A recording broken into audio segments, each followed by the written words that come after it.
Il y a parfois où je trouve que ma blonde a peut-être plusieurs personnalités. Là. Je ne sais pas si vous êtes comme moi, là, mais peut-être vous êtes plusieurs à penser comme moi. On va peut-être un livre qui pourrait d'ailleurs vous aider. Il est psychologue, mais aussi bien sûr auteur du livre.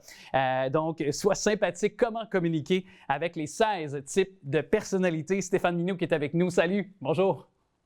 Bonjour, M. Trudel. Content de vous accueillir. Je faisais un peu la blague, mais quand même, des fois, on a l'impression qu'il y a des gens qui ont plusieurs types de personnalités.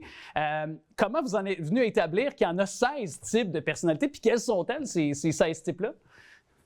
Oui, en fait, c'est pas moi qui ai déterminé ça. En fait, ça vient de la théorie des types psychologiques. En fait, ces 16 types-là, je vous explique d'où est-ce que ça vient. Dans cette approche-là, on postule qu'il y a 4 dimensions dans la personnalité. D'abord, la direction de l'attention. Alors, on a des gens qui sont introvertis, d'autres qui sont extravertis. Et on a une préférence pour l'un ou pour l'autre. Ensuite, l'autre dimension, c'est comment on perçoit. Donc, perçoit par les 5 sens ou de façon globale intuitive. Alors, on a des sensoriels, puis on a des intuitifs. Les sensoriels, ils voient les arbres. Les intuitifs voient, eux autres, une forêt. Ensuite, comment on prend des décisions? Est-ce que c'est plus thinking ou feeling? Donc, est-ce que c'est plus la tête ou le cœur?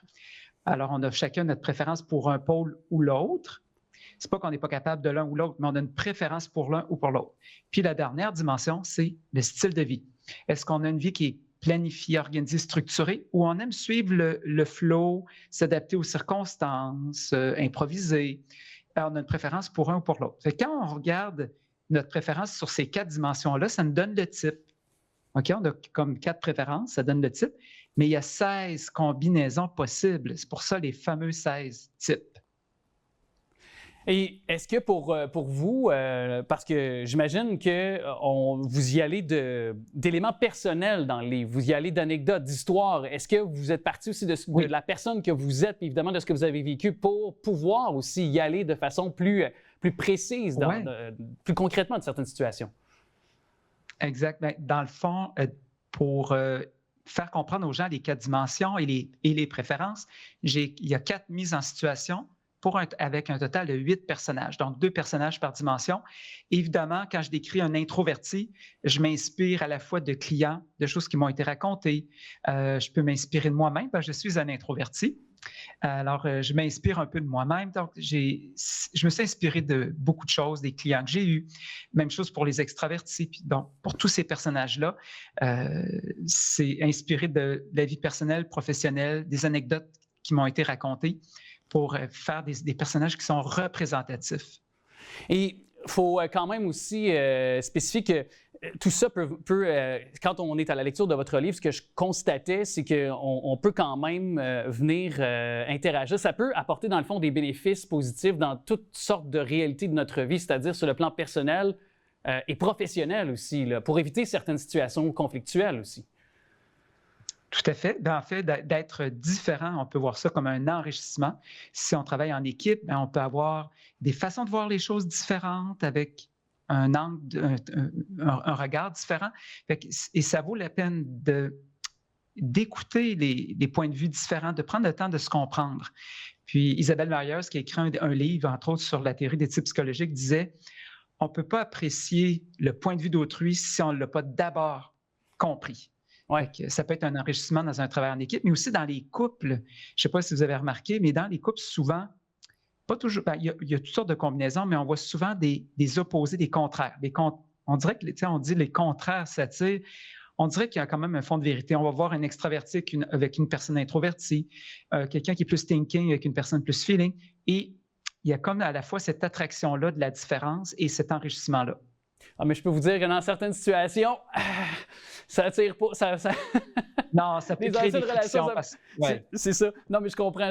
J'y vais un petit peu de façon plus légère, mais comme vous disiez, puis en même temps, ça revient aussi à certaines circonstances. Je lisais un jour dans un livre et ça nous disait, dans le fond de la pensée, je vais la résumer, mais ça disait, on ne peut pas reprocher quelque chose à quelqu'un qui ne l'a pas appris non plus, aussi.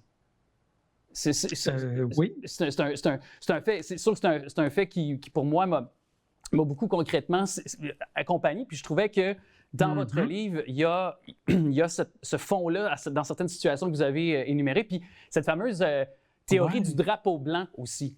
Cette fameuse théorie du drapeau blanc, quand il arrive une situation où on est en situation conflictuelle, je reviens un petit peu avec ça, où il y a une tension entre deux personnes et cette fameuse théorie du drapeau blanc, là où on l'agite puis on dit regarde, présentement, je ne suis pas certain que c'est le meilleur moment pour discuter. Je pense qu'on n'est pas réceptifs l'un à l'autre. On va prendre un temps de recul. On se reparlera demain, on se reparlera dans 1 heure, dans 2 heures, mais on va prendre du recul par rapport à une situation dans laquelle on fait face. Moi, ça m'a beaucoup parlé, ça, aussi dans certaines situations, dans ce que vous exprimez dans votre livre. Oui, en fait, mon livre, je ne prétends pas que c'est un livre sur la gestion des conflits. Par contre, non, mais si on applique certains trucs et astuces, par contre, on peut en prévenir. Ah oui, ça, c'est certain. Par exemple, si on pense à la 3e dimension de la personnalité, comment on prend des décisions, les gens thinking, plus de tête, ils ont, dans leur communication, sont plutôt expéditifs, directs.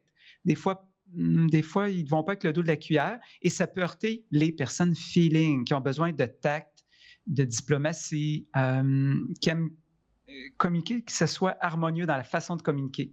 Mais là, si on est thinking, on se voit aller, OK, ouais, moi je suis thinking, je regarde ça, comment je communique par courriel, par téléphone, bien, je peux apprendre à faire preuve un petit peu plus de tact et de diplomatie, ce qui fait que ça va limiter les frictions avec la personne qui est plus feeling et elle va apprécier davantage nos interactions avec nous.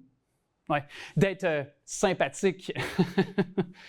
Tout à fait. Elle va nous trouver plus sympathique. C'est un peu ça le but, c'est un peu ça l'esprit. Pourquoi sympathique? C'est que si on arrive à s'adapter à une personne qui est différente de nous, sur une ou plusieurs dimensions de la personnalité, ça va être plus fluide et elle risque de nous trouver beaucoup plus sympathique. Oui. Est-ce que par votre... Puis je fais peut-être un petit peu... Je dérive peut-être un peu de notre conversation initiale avec vous, M. Mignot, mais est-ce que vous le voyez de façon, depuis quelques années, tangible sur les réseaux sociaux? C'est un exemple du quotidien. On les utilise, ces plateformes, pour s'exprimer, pour avoir des échanges avec des personnes qui parfois sont d'un extrême à l'autre, auquel on est opposé. On le voit, là. C'est très facile, c'est au bout de nos doigts. Est-ce que vous voyez que ça a accentué, ça a apporté des dommages collatéraux davantage? Est-ce que vous voyez aussi qu'il y a davantage de... Parce qu'on parle beaucoup de rapprochement, mais est-ce que ça a causé plus de dommages qui fait qu'ils sont irréconciliables selon vous?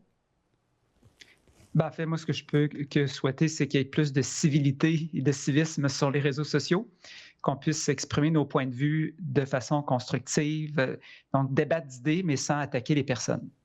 Oui, c'est certain. En tout cas, je pense que c'est un ouvrage qui peut nous ouvrir à une autre réalité, à quelqu'un qui est différent. Vous l'avez si bien dit. Alors, j'invite les gens à se le procurer. Puis merci beaucoup d'être passé à notre émission. Alors, quand même, très intéressant. Soit sympathique, comment communiquer avec les 16 types de personnalités. Merci beaucoup, Stéphane Mignot, d'être passé à notre émission. C'est moi qui vous remercie.